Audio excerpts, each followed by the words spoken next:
Oke, bismillahirrahmanirrahim. Assalamualaikum warahmatullahi wabarakatuh. Halo, salam sejahtera teruntuk kita semua. Gimana kabarnya adik-adik? Baik?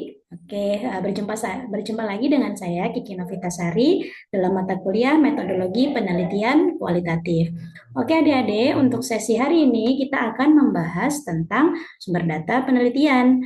Adik-adik sudah tahu belum berapa jenis sumber data penelitian? Oke, jadi sumber data penelitian itu adik-adik ada dua ya adik-adik ya.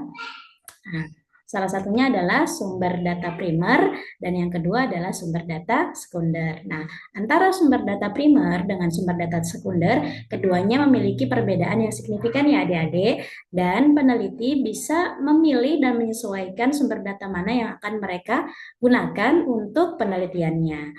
Oke, sebelum kita melangkah ke arah yang lebih penting, kita membahas dulu apa sih sebenarnya definisi dari sumber data primer dan juga sumber data sekunder. Oke, di sini kita bisa lihat adik-adik dari definisi yang ada di sini, sumber data primer adalah data atau informasi yang diperoleh secara langsung dari subjek atau objek penelitian tanpa melalui perantara. Nah, jadi seorang peneliti langsung terjun ke lapangan untuk mewawancara atau observasi langsung guna menggali data dari narasumber yang sudah mereka tentukan.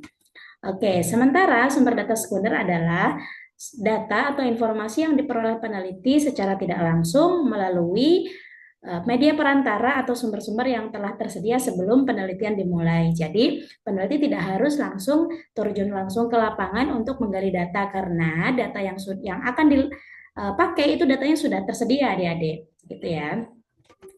Nah, contohnya nih, contoh sumber data kalau di primer itu ada wawancara, ada observasi lapangan, dan juga ada kuesioner. Sementara untuk data sekunder itu contohnya ada dokumen resmi, publikasi ilmiah, dan juga laporan keuangan.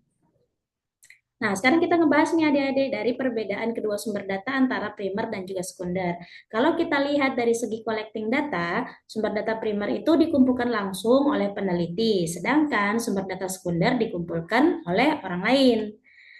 Nah, kalau sekarang kita lihat dari segi waktunya nih, nah, dari segi waktunya sumber data primer itu cenderung membutuhkan waktu yang lama, adik-adik. Sedangkan sumber data sekunder itu lebih cepat untuk diakses. Oke, nah, kemudian adik-adik, eh, peneliti itu kan bisa memilih sumber data mana yang akan mereka pakai, entah sumber data primer ataupun data sekunder. Tapi boleh juga nih peneliti mempertimbangkan dulu mereka sebelum mereka menggunakan sumber data primer ataupun sekunder. Kalau sumber data primer, pertimbangannya itu misalnya kita membutuhkan data spesifik yang sesuai dengan tujuan.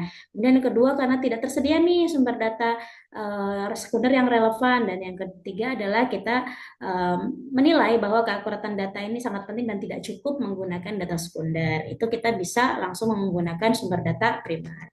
Tetapi kalau kita mempertimbangkan untuk menggunakan data sekunder, misalnya karena data yang dibutuhkan sudah tersedia, misalnya kita mau meneliti tentang laporan keuangan sebuah perbankan atau perbankan syariah nih, kita nggak perlu nih datang wawancara untuk melihat laporan keuangannya atau observasi. Jadi cukup kita mendownload di website yang laporan keuangan perbankan itu sudah go public. Jadi kita menggunakan data sekunder itu sudah cukup.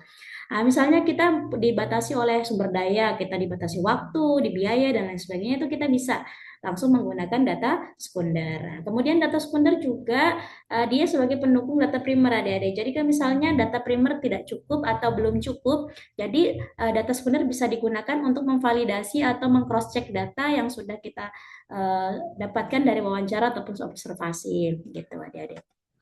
Nah, jadi adik-adik sekalian, dalam penelitian kualitatif, peneliti ini bisa mengandalkan keduanya. Jadi tinggal kita sebagai peneliti itu eh, apa ya, mempertimbangkan mana sih sekiranya yang akan kita pakai. Apakah boleh kedua-duanya? Boleh sekali ya adik-adik. Jadi kita boleh menggunakan data primer kemudian diperkuat oleh data sekunder, itu nggak masalah. Oke, itu saja sekian dari saya adik-adik. Terima kasih atas segala perhatiannya. Nanti kita berjumpa lagi di lain waktu yang sudah akan kami tentukan. Terima kasih. Wassalamualaikum warahmatullahi wabarakatuh.